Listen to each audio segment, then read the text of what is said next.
Bismillahirrahmanirrahim. Assalamu alaikum wa rahmatullahi wa barakatuhu. Welcome to the B.A. Sani YouTube channel ped. Yatza now to the Sizaika with Insha. Video start karne brunch agar tu san channel ped nahi chu. San YouTube channel karjo subscribe. Video karjo like to share pidi jo panun feedback. Az banao is handh thool. Yemish recipe batoy se share kart karo is video start. Recipe बनाने खातर निमो इस यतन बाग मज हंद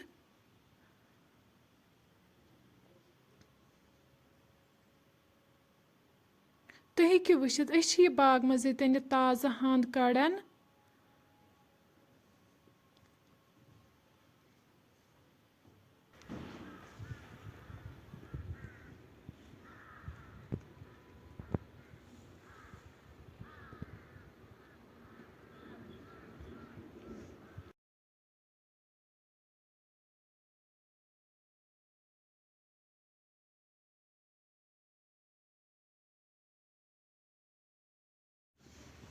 तुम हेकु वुचित हंद मकलो इस कड़ित अम पत करो बनिस यह हंद असल पे साफ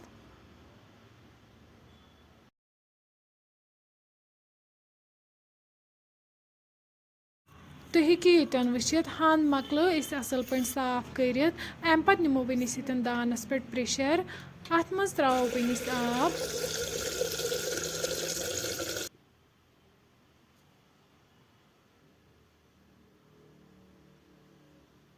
यीतिस कालस आब गर्म गसी तीतिस कालस छलो ये हंद अकि दो लट असल पे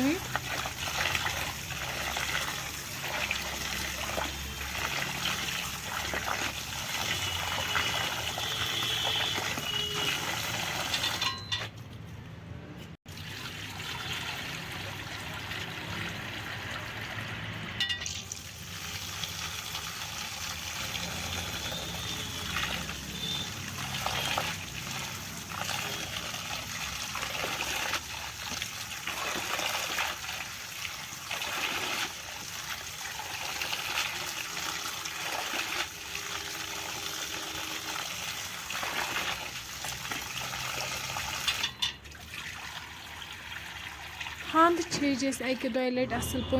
अम पत गो यपर आब गर्म वन करो हंद अथ प्रेशरस मज ऐड अम पत करो वन लिड बंद दिमहो 2 to 3 विसल यीतिस कालस हंद असल पे सॉफ्ट गि 3 विसल बाद खलाव वन लिड वन छलो हंद्रे आब बी अकि दो लट असल पे युथी हंद मकलो छिलित अम पत कड़ो वन सोरे आब अत नबर यतन वन निमज हंद तह करो अकिस मिक्सर जारस निमित नील मरचांगन ताज़ दान वल रुहन अत बनाओ यतन स्मूथ पेस्ट यपर नी कड़ाई अत मज त्रो वन तेल तेल युथी गर्म गि अत मज करो वन बॉयल्ड ठूल ऐड यम करो यतन असल पे फ्राई ठूल युथी फ्राई गन अम पत कड़ो वन अकिस प्लेट्स मज नबर वन करो अथ तिलस मज यह हंद ऐड ये स्मूथ पेस्ट थोमुत बनायित वन करहोन यह असल पे फ्राई यीतिस कालस न तेल वापस दिय यतन करो अत हंद मज कह मसाल ऐड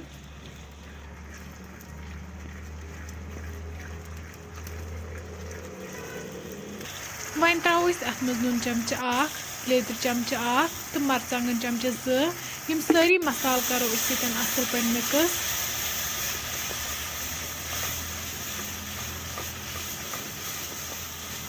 वन प्राड़ो वन तीस कालस न तेल वापस दिय